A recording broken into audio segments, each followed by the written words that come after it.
Now The Rock has a legitimate reason to turn on Roman. Indie company WWE is saving her for something even bigger. And the devil on his shoulder might be telling him he needs to destroy the bloodline from inside. Let's rewind to SmackDown from last week. Did you catch Sami throwing a phone onto the sofa? Did he pull some sort of fast one and do something to Roman's phone? Because later on, when Jay told Roman he needs to make the call, Reigns tried calling Paul Heyman, and guess what? The number was no longer in service. Maybe I'm reading a little bit too much into it. Maybe there's a logical answer behind it. Remember when Solo destroyed Jimmy after WrestleMania, and then Solo stepped on Heyman's phone when he tried calling Roman? That's it. That is the perfectly logical answer behind it all. But this whole new bloodline arc is far from logical and straightforward. Let's think about it. How can Sami just forget about everything that Roman and Jimmy did to him? Maybe Sami wants to get revenge. He went through so much, so for him to forgive and forget everything easily might be very hard for him. And the devil on his shoulder might be telling him he needs to destroy the bloodline from inside. And guess who that devil could be in the shape of? Kevin Owens. I honestly believe that the tie between Sami and Owens is much deeper and much stronger than Zayn's alliance with the OG bloodline, especially after SmackDown this week. Owens made a great point that Roman tried to end his career, the one thing he has loved since he was 11 years old, and something that Sami could relate to.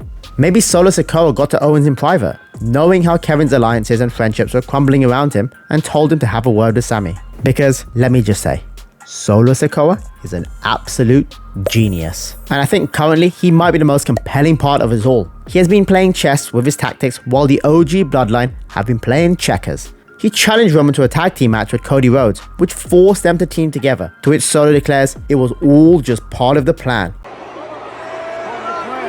For one specific reason. For The Rock to catch Roman Reigns teaming with the one man the final boss absolutely despises most, Cody Rhodes. Now The Rock has a legitimate reason to turn on Roman, as evidenced by the ominous yet confusing appearance of Bad Blood, where Rocky counted 1, 2, 3. Maybe this is The Rock saying he has 3 chances, or else. Or else what? And it looks like he has had at least one strike already. Solo then seemingly was trying to bait Seth Rollins into joining the OG bloodline by recruiting his current adversary, Big Bronson Reed. This would have given Roman his second or even third strike with the final boss, thus giving Rocky all the reason to destroy Roman, who is Solo's last roadblock in becoming the undisputed tribal chief. You don't have a wise man. Ladies and gentlemen!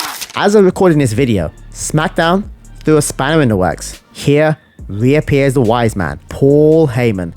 And guess who he brings in tow to help the OG bloodline as the 5th member? The Second City Saint, CM Punk. The original Paul Heyman guy.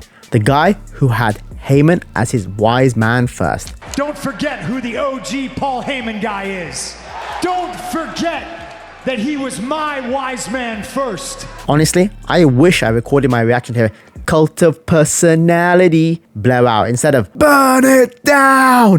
I guess Heyman got Punk to repay the favor from when Paul warned CM Punk to get out of Chicago all those months ago. Jeez, talk about the bookers not forgetting any detail of anything that happened in the past. Speaking of the past, maybe there was another bit of foreshadowing of what might happen in the future. Who beat CM Punk to end his record-setting reign as WWE champion? The Rock. Maybe this is how Punk will link into this whole storyline. Why on earth would WWE release a commemorative title belt for CM Punk's reign when he was beaten so long ago? The bookers are cooking. Now onto something not so bloodline related. Though, I'm sure at the rate the writers are going in WWE, they could probably link it to the bloodline arc. There's a lot of buzz about Becky Lynch's return, especially with rumors of her in-ring retirement being quashed.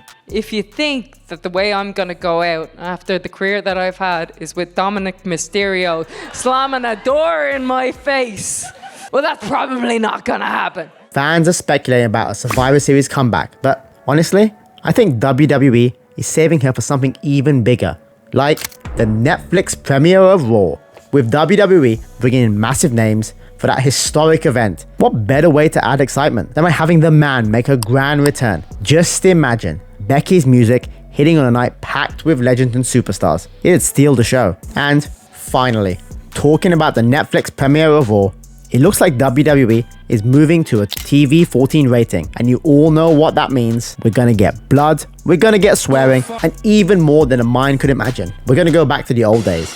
But in my humble opinion, I don't think WWE needs to go overboard with this. The controlled violence and controlled profanity WWE is using right now is great. This rating just allows them to use it a little bit more freely and more often. We don't want this to end up like AEW, with over-the-top non-PG moments. WWE will hold this rating to a much higher regard than that indie company.